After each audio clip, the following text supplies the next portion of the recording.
Map makers and now visualization designers have found that designing effective presentations is a challenging task. We based our analysis on more than 20 visualization systems. Our contribution is to provide designers a richer set of possibilities for data placement and label placement.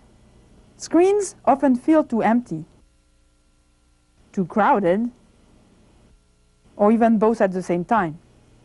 Dense areas can have dozens of data points overlapping, or maybe even thousands, who can tell. Labels are very important, but there is never enough room to show them all unless there are very few objects. When overlapping is allowed, labels become mostly unreadable. Sometimes, a few sample labels can be shown. Partial labeling can be dangerous. One might think that all those objects are EKGs, but maybe it was the only label that fit.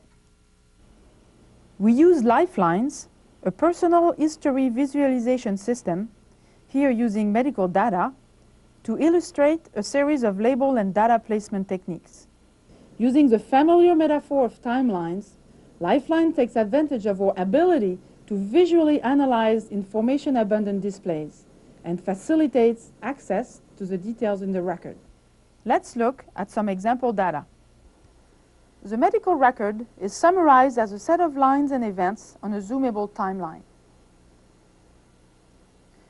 The current date is mid-February. This data spans about 6 months.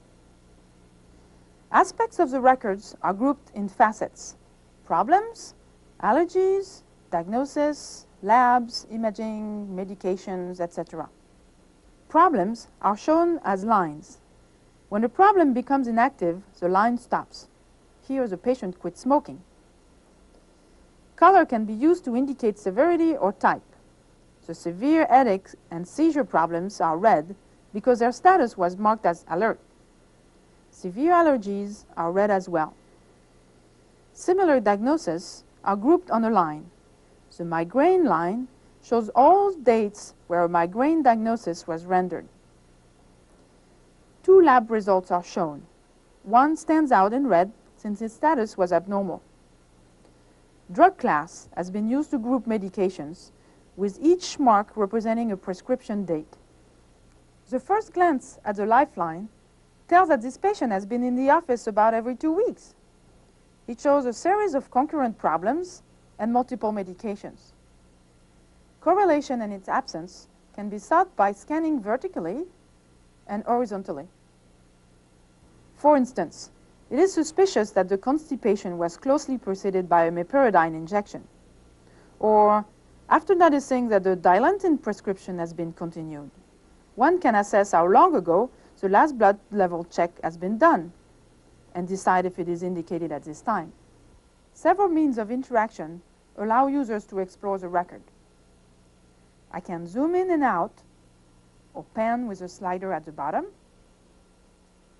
I can collapse facets to compact the record on the vertical axis, but the silhouette of each facet is still preserved, and red events are still visible and selectable. While the x-axis values are fixed, events can be placed more freely in the vertical space. Choosing a compact layout option leads to a smaller, denser display that minimizes the need for scrolling, but the grouping of events horizontally may become less meaningful and less labels can be shown. A chronologically ordered layout helps to reveal events in the order that happened, but has a low data-to-ink ratio and requires more scrolling. The layout is often attribute-based. Here, all objects with similar labels are on the same line. This is the case for many other visualizations. Here, films of the same popularity are on the same line.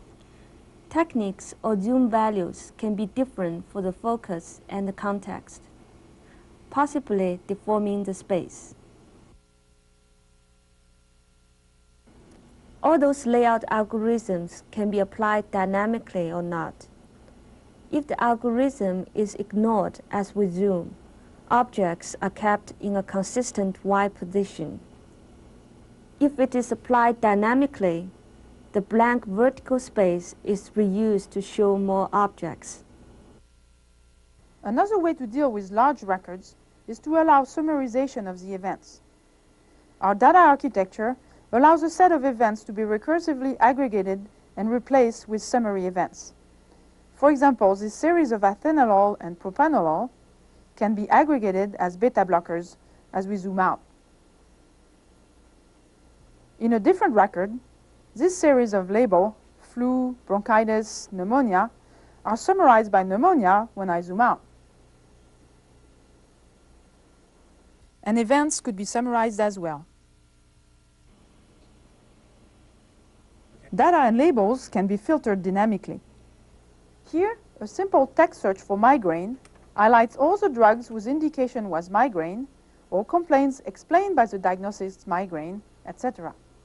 The silhouette of the diagnosis facet still makes it clear that many visits were related to the migraine. Similarly, the search can be attribute-based. Here we filter to show only high severity events. Other events are grayed out and their labels are removed. But in general, there is never enough room for all labels. Instead of the classic top right position for the label, we can allow all four corners to be used.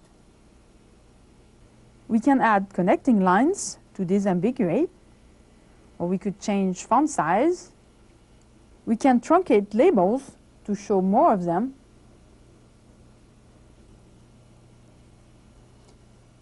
But when labels are still hidden, manual exploration is needed, either one object at a time with the info tip, or using the new eccentric labeling technique that labels a whole neighborhood at once. Here again, there are many layout options. For example, using only one column like here, or spread around the neighborhood. Users should be given powerful control panels to choose default options or deal with special needs.